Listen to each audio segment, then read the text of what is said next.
Washington, President Donald Trump's decision to hold his first rally in 3 months in Tulsa, the location of one of the worst massacres of African Americans in U.S. history, has triggered controversy as he wrestles with criticism over his handling of nationwide protests against police brutality and racism. Trump plans to visit Oklahoma on June 19 for the first of several big campaign events. It will be his first rally since an event in Charlotte, North Carolina, on March 2. The trip comes after weeks of protests over the death of George Floyd, an unarmed black man who was pinned to the ground for nearly 9 minutes under the knee of a white Minneapolis police officer. Trump put his large campaign rallies on hiatus for a few months while much of the country was locked down amid the coronavirus pandemic. June 19, or Juneteenth, is also known as Emancipation Day and commemorates the date in 1865 when Maj. General Gordon Granger traveled to Galveston, Texas, to inform residents that President Abraham Lincoln had freed the slaves and that slave owners had to comply with the Emancipation Proclamation. This month, Tulsa marked a grim date, the 99th anniversary of the Tulsa Race Massacre, in which a white mob ravaged a thriving African American business community in the Greenwood district known as the Black Wall Street. Estimates suggest as many as 300 people were killed, and scores of homes and businesses were destroyed. Alicia Andrews, chair of the Oklahoma Democratic Party, said Trump was thumbing his nose at the real issue of racial inequity. "There's a man's words, and then there are his actions," she said. Him coming here on that date, without making any outreach to the community, and saying it's for unity, it is a slap in the face. Representative Al Green, D. Texas, a member of the Congressional Black Caucus, tweeted Thursday that holding the rally in Tulsa was overt racism from the highest office in the land. Trump's campaign said the timing and location of the rally were deliberate, and his team views it as a chance to tout his record of success for Black Americans. Trump faces rising criticism, including from Republicans, for his response to the growing Black Lives Matter movement, 3 words etched in yellow paint on a street outside the White House. In the wake of Floyd's death and the outrage that followed, Trump has said little about racial inequality, focusing instead on restoring law and order in American streets and lambasting protesters as thugs and looters. Members of Trump's own administration, including Chairman of the Joint Chiefs of Staff Mark Milley, distanced themselves from a decision to forcefully clear a park outside the White House of peaceful protesters so Trump could walk to nearby St. John's Church and hold up a Bible before television cameras.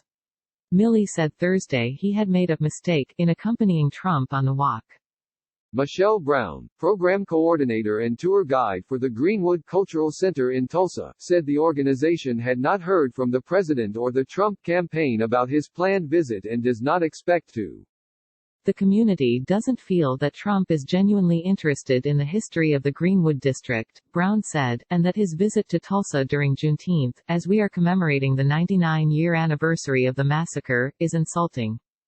Brown said the black community in Tulsa was incredibly anxious about the rally. You have people who are proudly waving their Confederate flag against the backdrop of African Americans and others, white allies, who are continuing to protest George Floyd's death and police brutality, she said. We just see the potential of there being a clash. Senior Trump campaign advisor Katrina Pearson said in a statement that Trump's visit was entirely appropriate. As the party of Lincoln, Republicans are proud of the history of Juneteenth, which is the anniversary of the last reading of the Emancipation Proclamation, she said. President Trump has built a record of success for Black Americans, including unprecedented low unemployment prior to the global pandemic, all-time high funding for historically Black colleges and universities, and criminal justice reform. A USA Today, Ipsos poll released this week suggested the walk across Lafayette Square was a defining moment for the president.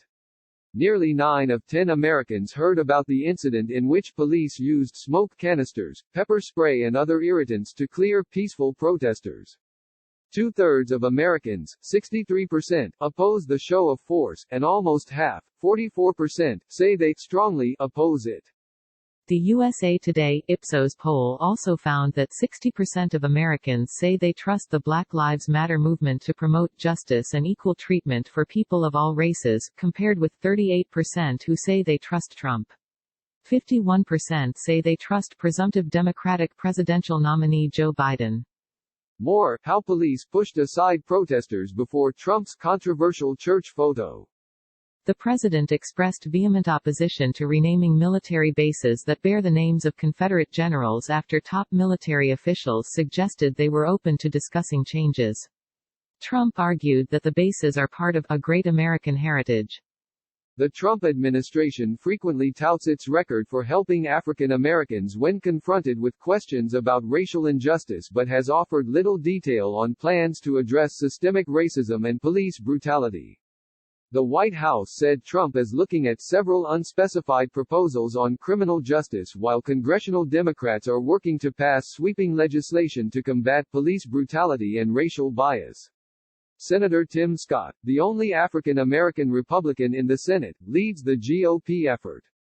What is Juneteenth? We explain the holiday that commemorates the end of slavery. Trump's decision to revive his rallies comes nearly 100 days before some begin casting their ballots and is aimed at boosting his momentum as polls show him lagging against Biden, nationally and in battleground states such as Michigan and Pennsylvania. The Trump campaign wants to hit reset on the last few weeks, said Alex Conant, a GOP consultant who served as Marco Rubio's communication director in 2016. Trump's actions during this tense time have endeared him with his base but turned off a lot of independent voters, Conant said. Biden leads Trump in national polls by 8 percentage points, according to a Real Clear Politics polling average. USA Today poll, forceful clearing of Lafayette Square protest was defining moment for president and protests. The controversies over Trump's response to the Floyd protests echo the backlash he faced over his comments in 2017 about a white nationalist rally in Charlottesville, Virginia. The rally was organized to protest the proposed removal of a statue of General Robert E. Lee. Trump refused to disavow white nationalists after a protester was killed, claiming there were fine people on both sides.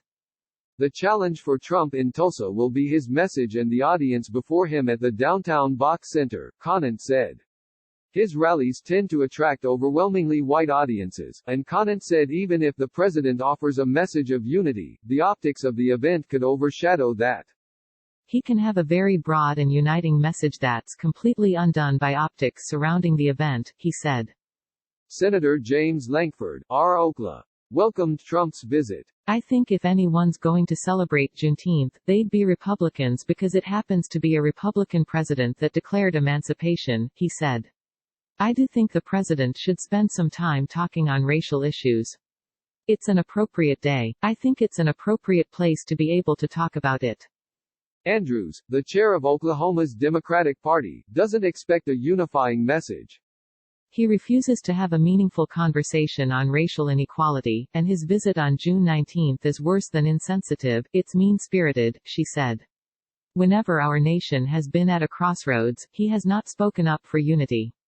He actually stokes the fire of disunity. Contributing, Joel Shannon, Susan Page and Sarah Elbeshbishi.